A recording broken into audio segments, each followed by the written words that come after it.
देखो students work पर energy ਦੀਆਂ ਆਲਰੇਡੀ ਤੁਹਾਨੂੰ ਦੋ ਵੀਡੀਓਜ਼ ਮੈਂ ਭੇਜ ਚੁੱਕੀ ਹਾਂ ਜਿਹਦੇ 'ਚ ਆਪਾਂ ਕਰ ਚੁੱਕੇ ਹਾਂ ਵਰਕ ਬਾਰੇ ਡਿਟੇਲ ਦੇ ਵਿੱਚ kinetic energy and potential energy ਬਾਰੇ ਅੱਜ ਆਪਾਂ ਕਰਾਂਗੇ conservation of energy law of conservation of energy ਕੀ ਕਹਿੰਦਾ ਹੈ ਕਿ potential energy and kinetic energy ਦੋਨਾਂ ਦਾ ਸਮ ਹਮੇਸ਼ਾ ਹਰ ਜਗ੍ਹਾ ਕੰਜ਼ਰਵ ਰਹਿੰਦਾ ਹੈ but individually potential and kinetic energy ਕਦੀ ਵੀ ਕੰਜ਼ਰਵ ਨਹੀਂ ਰਹਿੰਦੀਆਂ।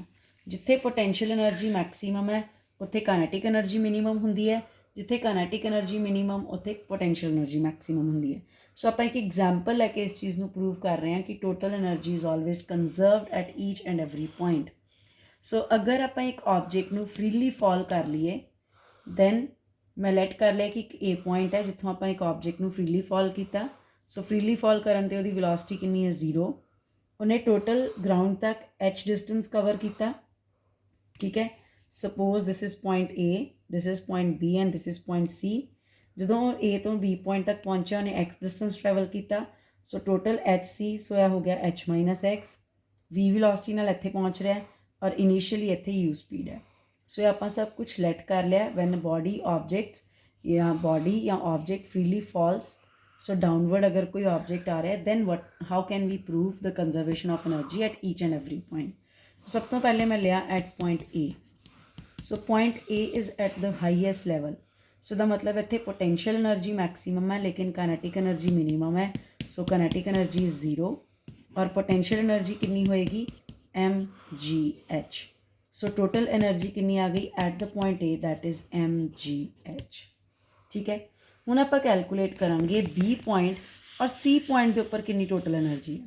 ਸੋ ਸਭ ਤੋਂ ਪਹਿਲੇ ਐਟ ਪੁਆਇੰਟ B ਪੁਆਇੰਟ ਦੇ ਉੱਪਰ ਜਦੋਂ ਬੋਡੀ ਨੀਚੇ ਆ ਰਹੀ ਹੈ ਤਾਂ ਉਹਨੇ ਕਿੰਨਾ ਡਿਸਟੈਂਸ ਟਰੈਵਲ ਕੀਤਾ x ਔਰ ਜਿੱਦਾਂ ਜਿੱਦਾਂ ਕੋਈ ਵੀ ਚੀਜ਼ ਨੀਚੇ ਆਉਂਦੀ ਹੈ ਗਰਾਊਂਡ ਵੱਲ ਉਹਦੀ ਕਾਈਨੈਟਿਕ એનર્ਜੀ ਵੱਧਦੀ ਜਾਂਦੀ ਹੈ।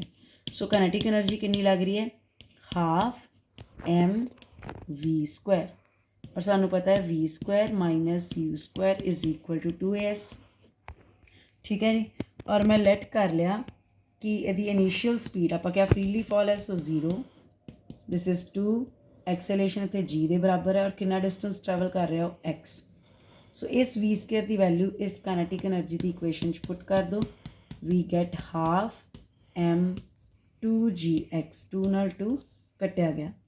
ਹੁਣ ਅਗਰ ਮੈਂ ਪੋਟੈਂਸ਼ੀਅਲ એનર્ਜੀ ਦੀ ਗੱਲ ਕਰਾਂ ਤਾਂ potential energy at this middle point height ਦੇ ਕਰਕੇ ਕਿੰਨੀ ਆ ਰਹੀ ਹੈ mg और डिस्टेंस कितना ट्रैवल किया उन्हें h माइनस एक्स। सो आ गया mgh माइनस एक्स। असी टोटल एनर्जी कैलकुलेट करनी है दोनों का sum kinetic and potential. Kinetic energy कितनी है साढ़े कोल mgx और potential energy mgh minus mgx। मैं ब्रैकेट ओपन करके लिख दिनी हाँ mgh माइनस mgx। सो आ दो टर्म्स कट्टियाँ गई और मेरे को total energy at B point भी की बचा फाइनल आंसर mgh। ਇਹਦਾ मतलब A पॉइंट पर भी मेरे को टोटल एनर्जी mgh आ रही सी, B पॉइंट पर भी मेरे को टोटल एनर्जी mgh आ रही है। Now check at the point C कि C पॉइंट पर की हो रहा।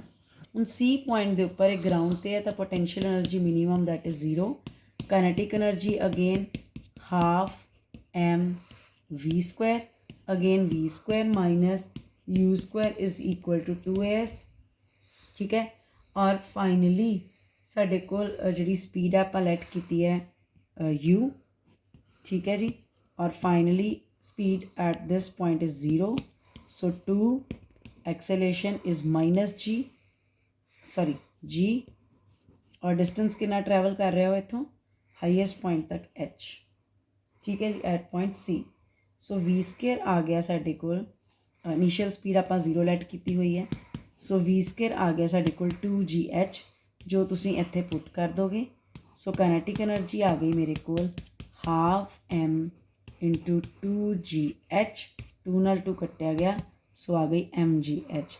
पर असी तो टोटल एनर्जी करनी है दोनों का सम करना है mgh और पोटेंशियल एनर्जी है 0 तो फाइनल आंसर भी कितना आ गया mgh। सो C पॉइंट पर भी रिजल्ट टोटल एनर्जी का mgh, B ते भी और A ते भी।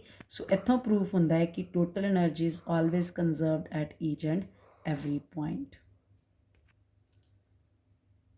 सो नैक्सट आर्टिकल है व्हाट इज़ पावर। पावर सबनों पता है, it is work upon time, ठीक है। वर्क अपॉन टाइम, वर्क की हुंदा है F.S upon time, displacement upon time ਨੂੰ ਅਸੀਂ ਕੀ ਕਹਿ ਦਿੰਦੇ ਆ, ਵੈਲੋਸਿਟੀ।